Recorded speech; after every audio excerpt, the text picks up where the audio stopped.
Allah wrote all the possibilities of your fate in the Lawh al-Mahfuz. But which of those fates is actually going to be yours? Are you the answer to a family member's dua? Or are you the delayed response to a prayer that was made by someone decades or even centuries ago? What legacy will you leave behind once your life has been fully lived? Why did Allah choose this moment in history for you to arrive?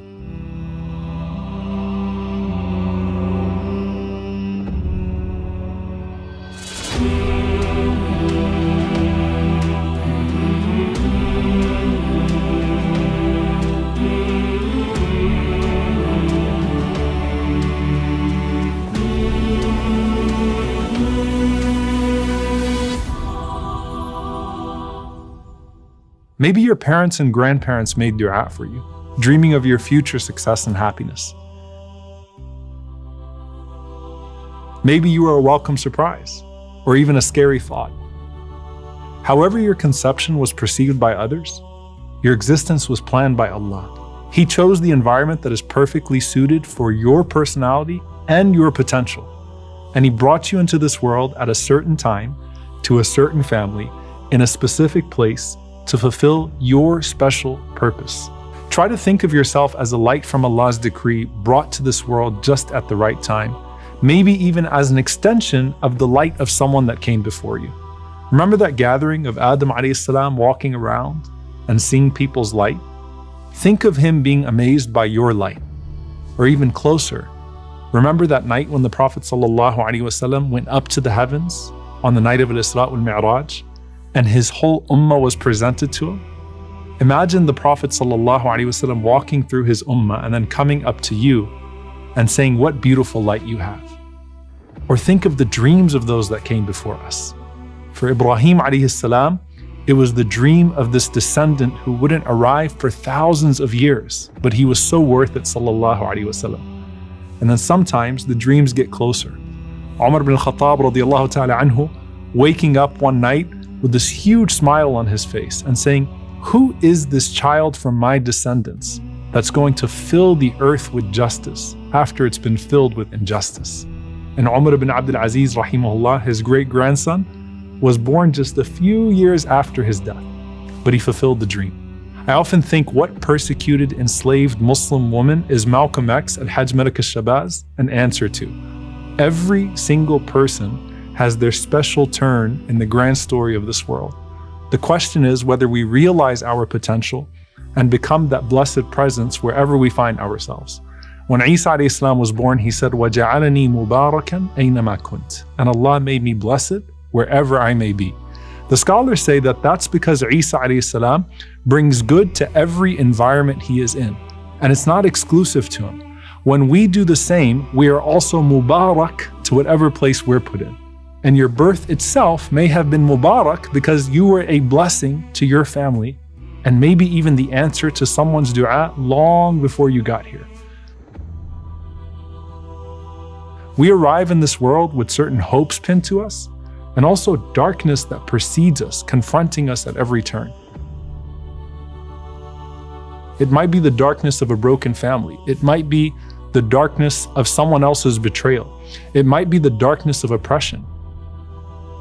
Remember, the Prophet ﷺ called dhulm, dhulumat, darknesses.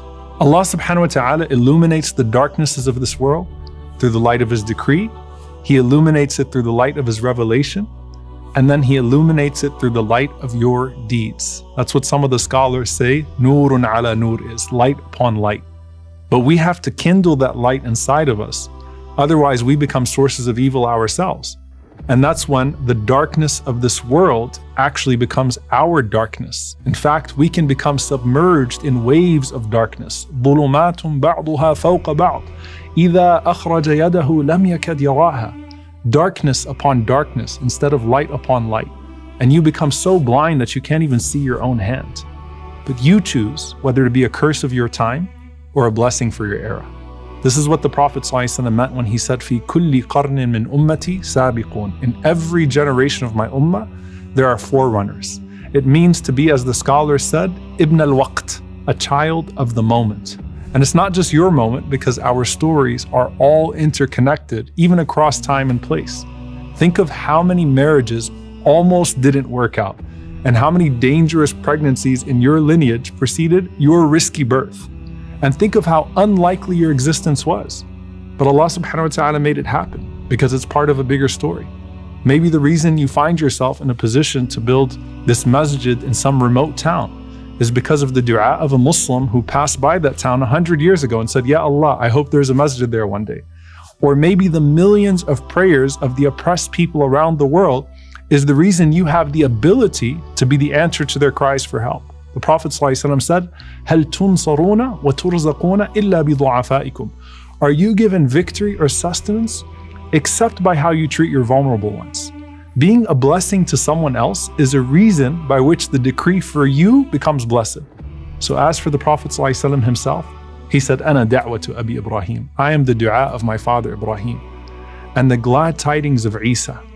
And when he was born, sallallahu alaihi wasallam, in the darkest of eras, his mother saw a light that lit up the entire world to where she could even see the palaces of greater Syria. Now that's him, sallallahu alaihi wasallam. Rahmatan lil alameen, a mercy to all the worlds for all times. But why did Allah choose you for now? And what has Allah chosen for you now? ما ترك من الجهل شيئا من أراد أن يحدث في الوقت غير ما أظهره الله فيه. The one who wants there to appear in the moments other than what Allah has manifested is full of ignorance. Know Allah, then know yourself, then know your purpose, and then make the most of that moment. So many people look back at other periods of history and wonder, why wasn't I there instead? You had similar trials in some way, but in other ways you're completely different. Imagine how badly the tabi'een who just missed being able to live with the Prophet ﷺ felt when they realized they were left out of being Sahaba. But then when they would tell the companions, how blessed are you all to have lived with the Prophet ﷺ, the Sahaba would respond and say, you have no idea how hard it was to support Islam in its earliest days. Do you really know that if you lived in that time, you would have been Abu Bakr and not Abu Jahl?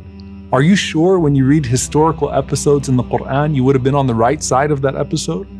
Would you have been on the ship with Nuh alayhi salam, or with the majority of people that were actually mocking him?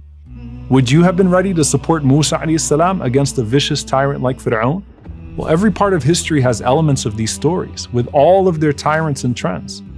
And you have to decide which character you are today. Because Allah created you for now, because that's what's best for you.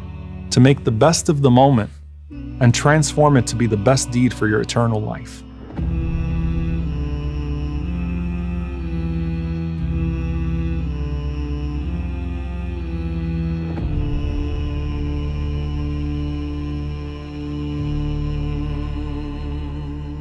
And I promise you that you will have moments of ease and moments of hardship.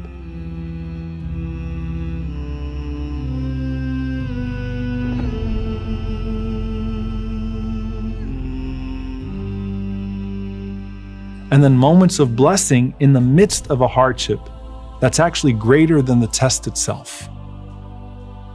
And every single one of those moments was perfectly planned by the Most Wise, whether we see the wisdom in them at the moment or not.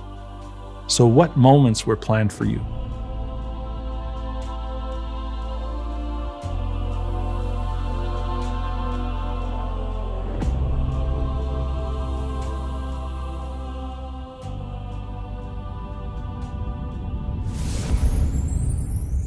قل لن يصيبنا إلا ما كتب الله لنا هو مولانا وعلى الله فليتوكل المؤمنون